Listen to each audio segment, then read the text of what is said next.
Ok, es un placer estar aquí reunidos para presentar este libro de Manuel Rincón, Occidentalismo. Siempre empezamos todas las reuniones de esta oficina pidiendo el aliento de Dios para todo lo que hagamos, y pido el aliento divino para este libro y lo que conlleva en este libro. Yo creo que este libro, primero yo estoy impresionado con Manuel Rincón. Creo que es una cosa que es difícil ver hoy en día, que es un intelectual con una formación muy completa, con un dominio de la historia, la geografía, la cultura, que es muy importante para poder comprender la política. He conocido muy pocas personas de la generación de Manuel que tienen ese dominio, que pueda hablar con tanta profundidad y con tanto cuidado en lo que dice, y que a la vez domine los medios sociales. Así que creo que es una persona de peso. Creo que Maduro ha asesorado correctamente la peligrosidad de él para el sistema venezolano y para todo el sistema comunista. Y Maduro tiene razón en atacar a Manuel Rincón. Yo lo estaría atacando si yo fuera Maduro. Pero no lo soy Orlando Gutiérrez, soy su amigo, porque estamos del mismo lado. Este libro para mí es muy importante porque una de las cosas que más daño le ha hecho a la política norteamericana hacia América Latina es que tanto en Estados Unidos como en Europa no se acepta plenamente la idea de que la América Latina sea parte de Occidente. Por ejemplo, Samuel Huntington en su famoso libro El choque de civilizaciones no contempla a América Latina como parte de la civilización occidental. Y este libro no solamente plantea lo que es la verdad, que no hay civilización occidental sin América Latina y sin la hispanidad, sino que cómo renovar esa civilización frente a los retos que está enfrentando. Y creo que tiene mucha razón en entender que esos retos no son ideológicos, sino que retan la misma cultura fundamental de la civilización fundamental que tenemos en común los pueblos que constituyen ese espacio llamado Occidente. Y me ha interesado mucho la tesis del libro. Yo quisiera que esto fuera más que una presentación formal, un conversatorio. Todos ustedes son personas que dominan esos temas y quería así darle inicio. Manuel. Gracias, Orlando. La tesis inicial del libro, o por qué la empiezo a escribir, es porque yo entiendo que hay una especie de falta de cabeza, o sea, que tenemos como un movimiento político acéfalo que no tiene dirección, que no tiene norte en nuestra civilización, con todo lo que tiene que ver con el espectro de la derecha política, que es una derecha política antisistema que se ha formado básicamente para contrarrestar diferentes movimientos de izquierda que conllevan o engloban lo que es hoy en día el socialismo, el comunismo, pero también el globalismo y el wokeismo. Entonces son evidentemente muchas luchas de sistema. La derecha, que en el siglo pasado era básicamente el establishment político, es decir, era quien dominaba las instituciones y quien dominaba los medios de comunicación, ahora se ha convertido en el anti-establishment, pero ese anti-establishment a su vez no tiene forma. Y si lo vemos desde la perspectiva europea, lo que está pasando hoy en día en Europa, por ejemplo, en Europa, según el mainstream media, tenemos básicamente a 3, a 4 o hasta 5 ultraderechas. Ellos llaman a ultraderecha absolutamente todo. Pero absolutamente todo queda desvirtuado porque no hay realmente una cohesión. Y en Europa, la derecha, lo que ellos llaman ultraderecha, se ha formado sencillamente, básicamente para evitar la invasión islámica al continente europeo. Es decir, la invasión de otra cultura distinta, no un sistema político diferente, sino una cultura y una religión completamente distinta en nuestras sociedades. El problema es que esa derecha, más allá de ser anti-islam y antiglobalista, no tiene básicamente ningún tipo de principio ideológico o económico. Sencillamente se forman estos grupos de resistencia en contra del establishment, pero no tienen una identidad real. Y esa es la razón por la cual vemos, por ejemplo, que en el Parlamento Europeo hay 3 grupos políticos distintos que el mainstream media dice que son de ultraderecha, pero esos 3 grupos políticos, que supuestamente son de ultraderecha los 3, no se juntan porque tienen, digamos, unos posicionamientos políticos diferentes, sobre todo en temas económicos. Por ejemplo, vemos lo que está pasando hoy en Estados Unidos con la administración Trump. La administración Trump ha colocado unos aranceles, que son, digamos, unas medidas económicas que no ha sido algo apoyado históricamente, evidentemente por partidos de derecha o por grupos políticos de derecha, pero en teoría se está haciendo supuestamente para contrarrestar los aranceles que hay o que se han impuesto históricamente hacia los Estados Unidos y otras naciones.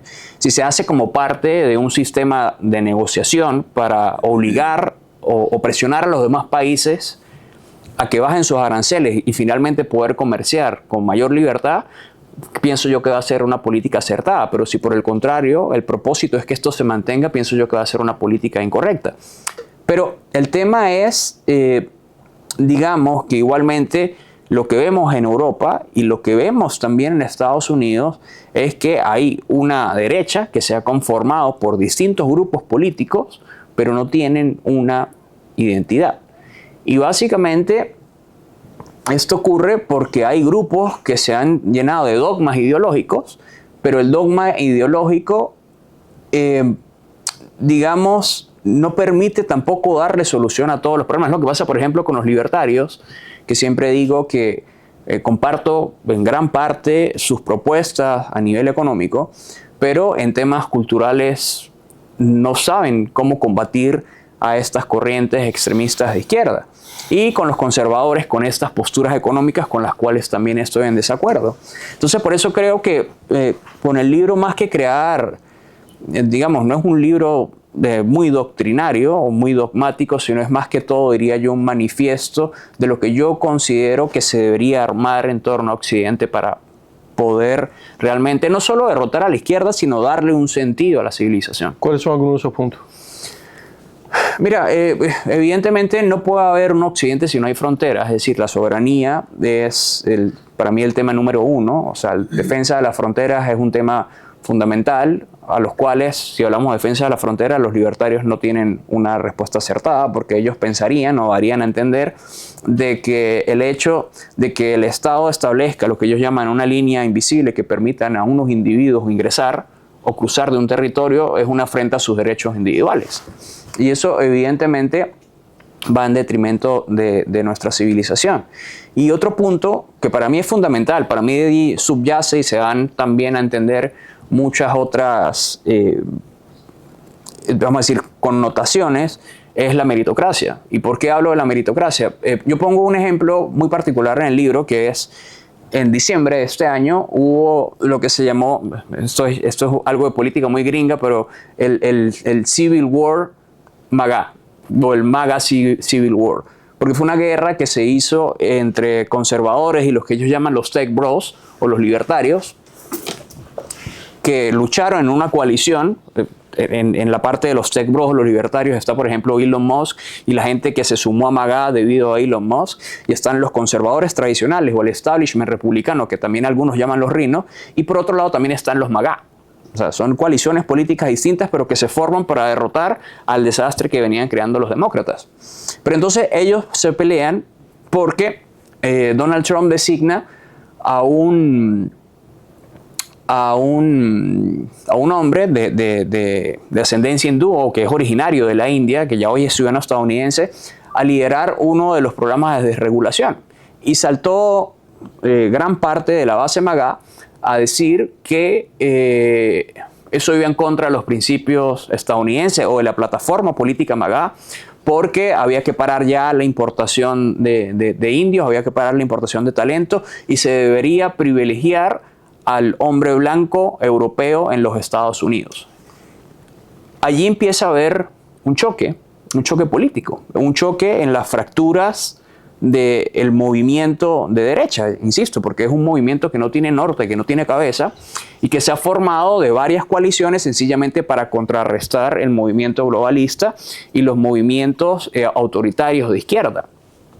Entonces, finalmente Donald Trump decide darle la espalda a Musk y decir, no, miren, yo creo que nosotros deberíamos, que Estados Unidos es la mejor nación del mundo, porque nosotros privilegiamos el mérito sin importar la raza, la procedencia, de donde vengas. Es decir, si tú eres una buena persona que trabaja, que se esfuerza, que eres inteligente, nosotros queremos atraer el mejor talento a los Estados Unidos de América. Pero hay una gran parte de esa coalición que no lo ve así. Y en eso podemos hablar de muchísimos otros temas, no solamente de políticas internas, sino también de políticas externas, por ejemplo, de la lucha que hay hoy en día entre los aislacionistas y los no aislacionistas dentro de la propia administración. Aquellos que creen que America First significa que Estados Unidos sencillamente se dedique a resolver sus problemas internos, sin entender que si tú dejas de mirar afuera, todos los espacios van a ser dominados por China. Entonces hay muchísimas contradicciones en el nacimiento de esta nueva derecha que considero que deben abordarse, y es la razón por la que, digamos, escribo el libro. En el siglo pasado hay un libro clásico que se llama El ocaso de Occidente, escrito por el matemático Oswald Spengler, que era también un historiador. Y ese libro precipitó el debate sobre Occidente, la crisis de Occidente. ¿Qué es para ti Occidente? ¿A qué occidentalismo te refieres cuando hablas de Occidente? Evidentemente, digamos, nuestra civilización parte con los valores judeocristianos hace aproximadamente 2000 años. Es decir, evidentemente viene también de una Roma, viene detrás, viene de todo un derecho romano. Es decir, hay diferentes fragmentos que nos han ido formando para construir lo que somos hoy en día o lo que somos hoy en la actualidad. Entonces, como bien decías, cuando Huntington decía que Latinoamérica no era parte de eso, pues básicamente nosotros, cuando se da este mestizaje o cuando llega a España a las tierras americanas y se mezclan con los indígenas, evidentemente nosotros terminamos también formando parte de esa civilización.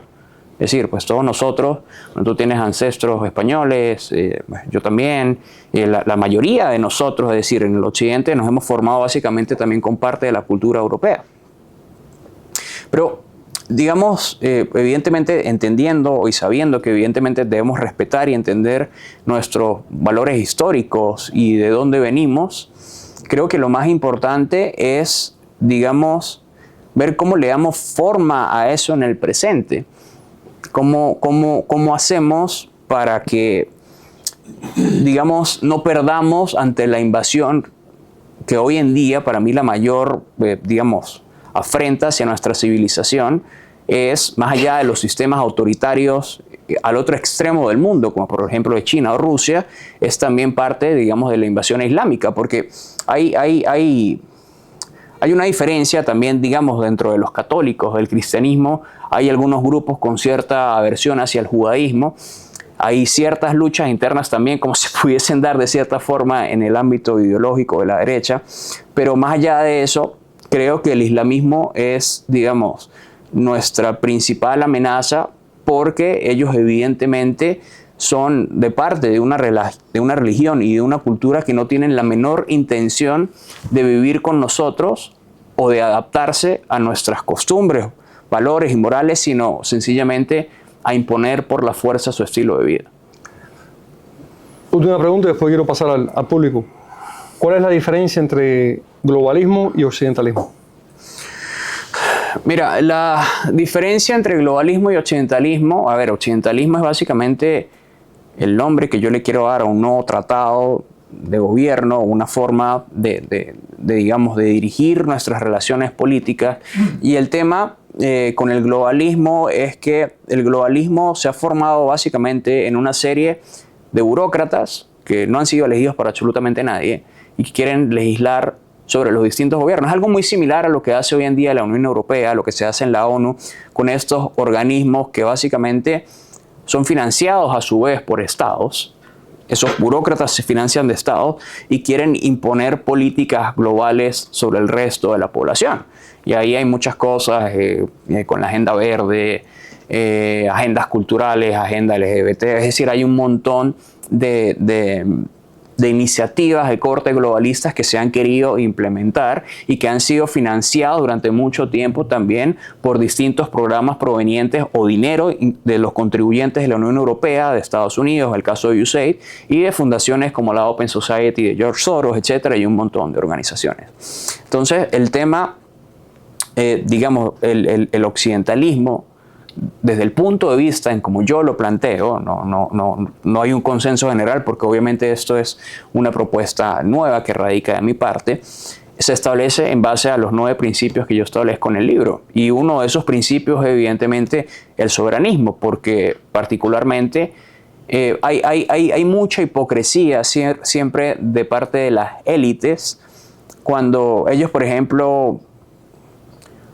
esas élites globalistas no tienen problemas cuando, por ejemplo, se dice que Estados Unidos debe preservar sus valores, o que cuando se dice que los pueblos africanos deben preservar sus valores, su cultura, su herencia, pero sí resulta para ellos contraproducente cuando se dice, por ejemplo, que el Reino Unido, o que Italia, o que España, o que Estados Unidos o las grandes potencias deben mantener su soberanía y su cultura. Entonces allí se presentan esas graves, digamos, distorsiones de la realidad con ello. Bueno, ¿alguien tiene alguna pregunta, algún comentario?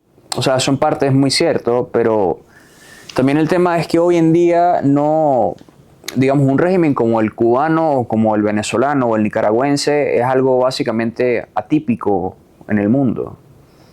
Es decir, las guerras políticas que hay hoy en día no se basan en Cuba, Venezuela y Nicaragua, porque, claro, son estados totalitarios, socialistas, pero no es, digamos, esa no es la lucha política de Occidente. Ya todo, o sea, en términos generales, se sabe, se entiende, y que, digamos, estos son una especie de regímenes más adecuados a los tiempos de la Guerra Fría que a la realidad política que tiene el mundo hoy en día, que evidentemente siguen existiendo, o sea, existen, están allí, son una amenaza, pero, digamos, la transfiguración de la izquierda o la nueva izquierda son regímenes, ellos se autodenominan progresistas, pero evidentemente es una especie de mix extraño, que es básicamente lo que es hoy en día la Unión Europea, o creo que lo mejor lo ejemplifica es el gobierno de Pedro Sánchez en España probablemente.